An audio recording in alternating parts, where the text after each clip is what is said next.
Hi hello সবাইকে। তো চলে এসেছি লাবণী আবার নতুন একটা রেসিপি নিয়ে।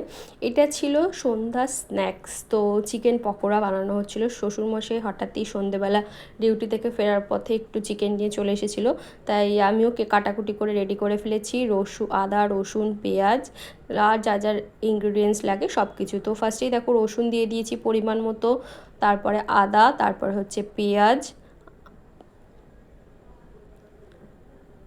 আর তারপরে হচ্ছে কাঁচা লঙ্কা।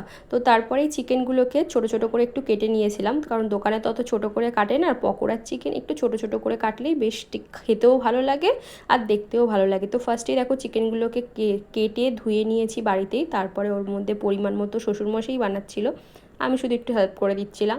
তো তারপরে এই চিকেনের ওপরে পরিমাণ মতো নুন, পরিমাণ মতো হলুদের গুঁড়ো, পরিমাণ মতো লঙ্কার গুঁড়ো দিয়ে দিচ্ছিলেন। তো সন্ধেবেলা একটু চায়ের সাথে একটু চিকেন পকোড়া বেশ ভালোই লাগে কিন্তু খেতে। এটা যদি শীতের সময় হয় আরও বেশি টেস্টি লাগে। আর এখানে ওই যে আদা রসুন পেঁয়াজ কাঁচা লঙ্কা একটু দিয়েছিলাম, সেইটাই পেস্টটা করে দিয়েছি, তো সেটাই কিন্তু দিয়ে দেওয়া হলো। এবার এটাকে একটু ম্যারিনেট করে রেখে দেওয়া হবে। পকোড়ার চিকেন যতটা তুমি ম্যারিনেট করে রাখবে ততটাই কিন্তু টেস্টি হয়, ঠিক আছে? সঙ্গে সঙ্গে করলে অতটা খেতে ভালো লাগে না, তো যতটা সময় ম্যারিনেট করে রাখা যায় ততটাই ভালো হয় আমার মতে। এবার তোমাদেরও যদি কোনো মতামত থাকে তোমরা অবশ্যই শেয়ার করতে পারো। তো তারপরেই দেখো আমাদের চিকেন পকোড়ার জন্য এবার পরিমাণ মতো কর্নফ্লাওয়ার কর্নফ্লাওয়ার অ্যাড করে দিচ্ছিল। তো কর্নফ্লাওয়ার অ্যাড করে দিয়ে তারপর একটুখানি মাখিয়ে নিতে হবে। মাখিয়ে ওই বেশ কিছুক্ষণ আধা ঘন্টা থেকে 1 ঘন্টা জুয়ে যতক্ষণ পারবে ততক্ষণ রেখে দেবে।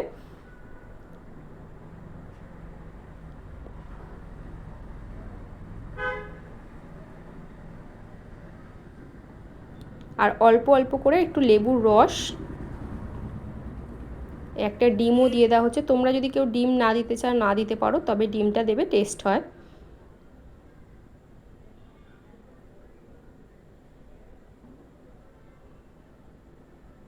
আর মাঝে মাঝে একটু কেউ করে খাওয়ালে কিন্তু বেশ ভালোই লাগে। আর এইসব কিন্তু আমার শ্বশুরমশাই বেশ ভালোই জানে।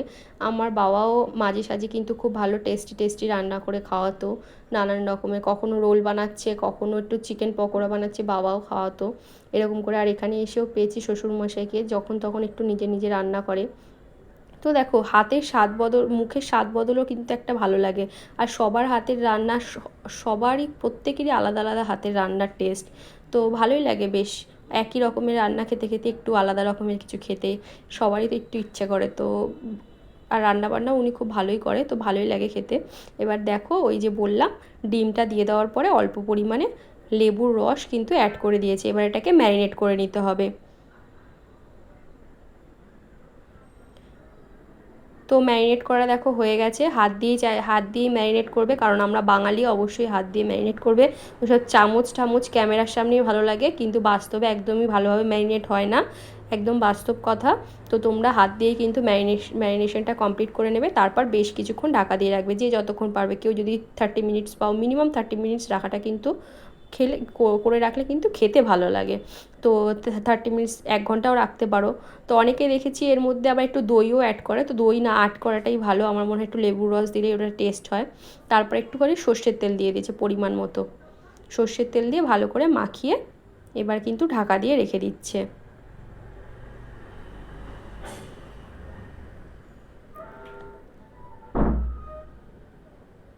দেখো আমাদের ম্যারিনেশন হয়ে গেছে, তারপর ঢাকা দিয়ে বেশ কিছুক্ষণ রাখাও কমপ্লিট হয়ে গেছে। তারপর কড়াইটা বসিয়ে কড়াইয়ের মধ্যে পরিমাণ মতো সর্ষের তেল দিয়ে দেওয়া হয়েছে। দিয়ে এবার একটু তেলটা গরম হয়ে গেলেই কিন্তু একটা একটা করে পকোড়া আমাদেরকে ভেজে নিতে হবে।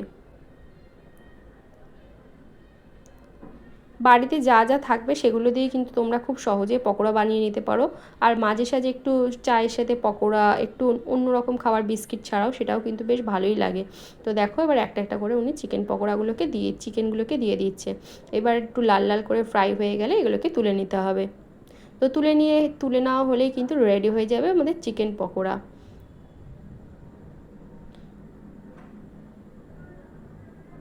দেখো একদম লাল লাল করে ভাজা হয়ে গেছে চিকেন পকোড়া, আমার তো দেখেই বেশ লোভ লেগে গেছিলো। যাই হোক, আমি কিন্তু অনেক কটাই খেয়ে ফেলেছি।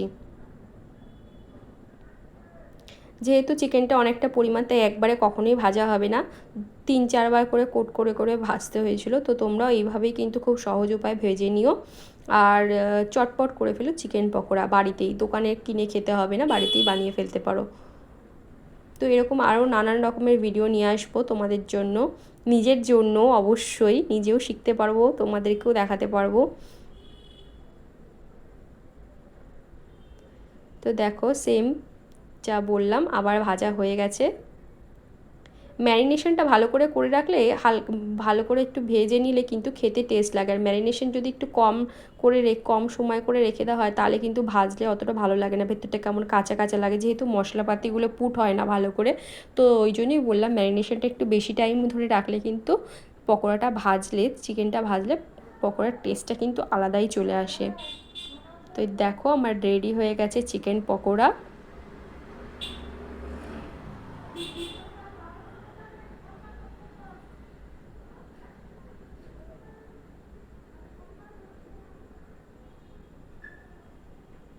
তো এরপরেই আমি তো একটু সাজানোতে এক্সপার্ট, যেহেতু ওনার হেল্পার আমি সেদিনকারে ছিলাম। তো আমি একটু প্লেটের মধ্যে সাজিয়ে নিয়েছি, আর মাঝখানে নিয়েছি একদম টমেটো কেচাপ সস, সাথে পকোড়া।